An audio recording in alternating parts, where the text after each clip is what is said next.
টানা ১২ দিন ইসরায়েল ও ইরানের সংঘাত দেখেছে সারা বিশ্বের মানুষ। এই যুদ্ধে আমেরিকার সহযোগিতা নিয়েও ইরানকে পরাজিত করতে পারেনি ইসরায়েল।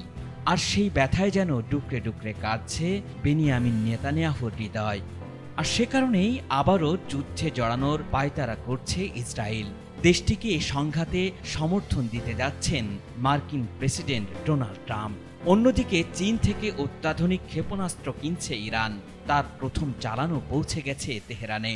চীনের অত্যাধুনিক ক্ষেপণাস্ত্র ব্যবস্থা হাতে পাওয়ার ফলে এখন ইরানের আকাশসীমার ৩০০ কিলোমিটারের মধ্যে ইসরায়েলি যুদ্ধবিমানের প্রবেশ করা একেবারেই অসম্ভব। আর যদি কোনোভাবে ঢুকেও পড়ে তবে মুহূর্তের মধ্যেই আকাশে সেটি ধ্বংস করে দিবে ইরান। নেতানিয়াহু ও ট্রাম্পের দ্বিমুখী আচরণ দেখে ইসরায়েলের বিরুদ্ধে যুদ্ধের জন্য পূর্ণ প্রস্তুতি নিচ্ছে ইরান। মঙ্গলবার প্রেস টিভির এক প্রতিবেদনে এমন তথ্যই জানানো হয়েছে।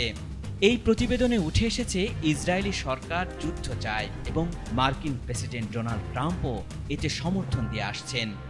সংশ্লিষ্ট একটি সূত্র জানিয়েছে, ইরান মনে করে যে ইসরায়েলের প্রধানমন্ত্রী বেনিয়ামিন নেতানিয়াহু এবং ট্রাম্পের মধ্যে আসন্ন বৈঠক ১২ দিনের যুদ্ধের আগে তাদের পরামর্শের চেয়ে আলাদা কিছু হবে না।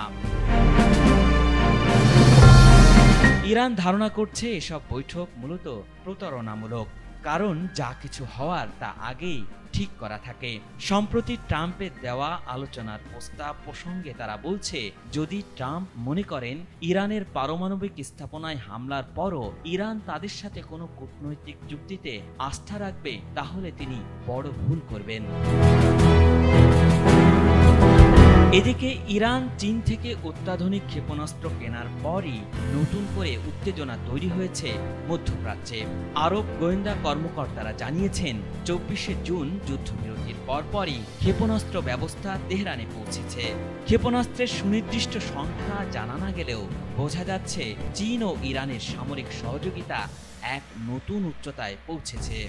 এই চালান মার্কিন মিত্রদের কপালেও চিন্তার ভাঁজ ফেলেছে। হোয়াইট হাউসও বিষয়টি সম্পর্কে অবগত রয়েছে বলে জানা গেছে।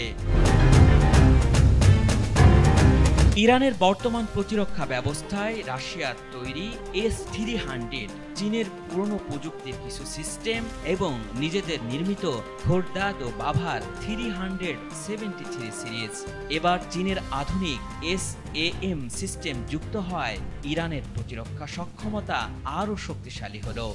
এতে শুধু ইসরায়েল নয়, মধ্যপ্রাচ্যের অন্যান্য দেশও নতুন করে নিরাপত্তা হুমকির মুখে পড়তে পারে। বিশেষজ্ঞরা মনে করছেন, ইরানের সাথে এই মুহূর্তে যদি আবারও যুদ্ধে জড়ায় ইসরায়েল, তবে সবচেয়ে ক্ষতিগ্রস্ত হবে নেতানিয়াহু। আল ইমরান, ATN বাংলা, ঢাকা।